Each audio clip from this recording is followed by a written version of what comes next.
At Tyne Yard from 1963 until 1967 I'd learned all the traction by the Deltics, and I knew most of the roads that the Gateshead drivers knew, like Doncaster, Miller Hill and all of the local routes. Really all I needed to know was the lodging turns from Doncaster to King's Cross and the road to Leeds. In December 1967 my move at long last came from Tyne Yard to Gateshead, a move which placed me on the spare link. As far as I was concerned, Gateshead was the premier shed for the eastern region. I was in my early 40s with 23 years to do before I could retire at 65. I was happy being a driver, my life's ambition, and I intended to move out of the spare link. That first night in December 1967 I'd received a note from the shedmaster at Gateshead that my turn that Monday was 17:30, a mineral turn. No more. At Tyne Yard I'd worked plenty of mineral trains. Was this going to be Tyne Yard all over again? I wanted passenger turns. Never mind, I reported early at Gateshead about 17:15. All had changed there since my firing days in 1959. All the old offices had gone, hardly any steam at all. The lobby was virtually empty, only a young cleaner was to be seen at the office window. Are you Harry Friend? The ex-Tyne Yard driver, he said. Well, I'm your mate. Ah, company at last. I shook hands with him. I'm only a cleaner, he said. Well, you'll do me, I replied. What's your name? Jim Carter, he replied. I then signed on. Harry Friend for 17:30 Mineral, I said to the timekeeper. He grinned at me. See the foreman, Harry, he's next door. The running foreman was alone. When I fired at Gateshead, there were 3 foremen on every shift, including Sundays. Now there was only one in charge of about 500 men. George Durham was his name, and he turned out to be probably my best friend on the supervisor's grade. He stood up, grinned at me, and we shook hands. Harry Friend from Tyne Dock, he asked. The driver on this turn on B-Link's been off work sick for weeks now. As you're 17:30, it should be your job the whole week. Anyway, the engine, an EE Type 3, later class 37, is down at Norwood. You can either relieve the driver who's on, or you'll find her stabled in Norwood Yard. There's a bus pass for the 2 of you. When you've finished your work, Harry, bring the engine to the shed for fuel all the week, and the day shift will take the engine down to Norwood and start her up for the day, alright? To cut a long story short, I did that. My mate and I went down and the engine was found duly stabled at Norwood Yard. There were 6 guards at Norwood, many more at Tyne Yard, but Norwood was the place to be because of the bonus payments for each of the mineral turns. At Tyne Yard I'd worked with all of the Norwood guards, and the guard I had that night was a splendid one. Hello, Harry, he said. Are you at Gateshead now? I am, I replied. What's the job, Frank? I asked. Now, Frank the guard knew me as a good runner at Tyne Yard. It's the same all the week, Harry. 2 trips to Killingworth, north of Newcastle, empties in, loaded out, down to Lowfell mineral sidings. Then you get your bonus. I get onto the mineral controller at Newcastle, and any extra work we get is bonus for. It's December and there's plenty of work for us. Are you game? I turned to my mate. Are you game, Jim? I am, he replied, and off we went.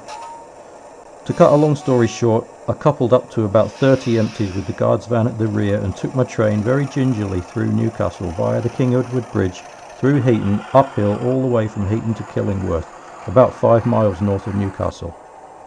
My mate uncoupled and we got the guard's van, placed it in an empty road, picked up 22 loaded wagons, 20 tonners of coal. They were for Lowfell sidings. I had a word with Frank, my guard. When I run over the King Edward Bridge, I'll slow down to 10 mile an hour. When I get the road to Lowfell sidings, put your handbrake on. There's no need to stop to put handbrakes on the wagons, and I'll go down the 1 in 60 incline to Lowfell at that speed. I'd already checked the brake at Norwood and it was a good one. Right, Harry, said Frank, my guard, that's a good idea. And that's what we did. At Lowfell we shunted the guard's van again into an empty road and picked up some 30 empties for Killingworth. I looked at my mate Jim Carter. Take her to Killingworth, Jim, I said. Jim refused, saying, I haven't got enough experience, Harry. I've had a go at light engines or worked 1 or 2 around the yard. But you're an expert. I'll learn more quickly watching you work. Are you sure, Jim? I asked. Yes, he replied. So, again I drove empties into Killingworth. Loaded out again. The same principle. 10 mile an hour down the bank to Lowfell into an empty siding where my mate uncoupled. We then waited for the guard. Splendid run, Harry, he said. Now let's get over to the empties. Set forward down an empty road and Bob's your uncle. We set forward. The guard changed the point and we set off along the empty road to get our empties. I was in a hurry when the guard suddenly realised we were on the wrong road to get our empties. Whoa, Harry, he bellowed. I slammed the brakes on and we stopped 1 wagon length from a load of coal. Lowfell Yard was badly lit. My guard had made a mistake which he'd realised just in time and shouted for me to stop. Had he not, we would have hit those wagons at 20 mile an hour, and maybe Harry Friend wouldn't be here to reminisce. Frank, the guard, apologised profusely. No problem, Frank, I said. Let's forget about it and carry on. We pressed on. The next trip was just the same, and we arrived back at Lowfell Yard with about 4 hours bonus in. The next week I was again on the 1730 mineral oil week. I was pleased to have that since I'd earned quite a bonus in the previous week. George Durham was again the foreman on duty, and when I signed on I went into the office to see him. Jim Carter's not with you this week, Harry. You've got the regular second man who's back from his sick leave. He's a past fireman, and in my opinion he's a real crocker, or in other words he's a dim fellow. His name's Sid. He's older than you and me. He was at Tyne Dock, and he's a bachelor, and you'll soon find out why. We then heard a great booming Geordie voice at the timekeeper signing on. He's there now, Harry. Don't tell him he's dim, and you probably won't fall out with him, so don't worry. I don't know how he's passed the engine at all. I went into the lobby, and there stood this giant man, more than 6 foot tall, completely bald and dressed like a scruff. Are you my mate, Harry? He boomed. Let's get cracking. To the foreman he said, Right there, George, I'll look after Harry, don't worry. Sid proved to be a gob. In the Buster Norwood he regaled me with what he'd done at Tyne Dock. Fired the iron ore trains to Consett, had bags of mineral work, knew every sleeper in Killingworth sidings. I fell for it. I was convinced he was a decent mineral driver. At Norwood I introduced Sid to Frank, the guard. Sid slapped Frank on the back and nearly felled him down. Let's get cracking then, guard. I want that bonus. I took the empties to Killingworth while Sid rambled on. I thought, well, 8 hours of this is going to drive me up the wall. At Killingworth, attached to our full load for Lowfell, I said, take her to Lowfell, Sid. Don't exceed 25 mile per hour anywhere, and down the bank to Lowfell, 10 mile an hour at the most. No problem, said Sid as he got in the driver's seat. He got a green light from the guard. The signals were off, and he pulled the power handle right back to the stopper, and off we shot. I was amazed. What the hell are you playing at, Sid? The guard will be upside down now, I said.